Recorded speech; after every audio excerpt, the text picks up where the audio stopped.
Did you notice the sudden uptick in inflation sentiment? Right now, we're seeing a sentiment score of plus 0.03 and momentum at plus 0.10.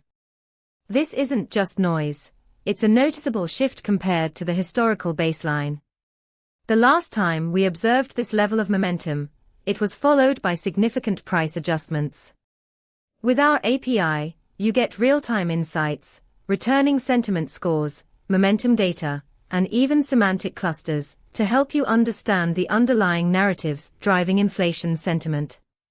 Imagine integrating this into your trading strategy, using the sentiment data to fine-tune your positions before market reactions set in.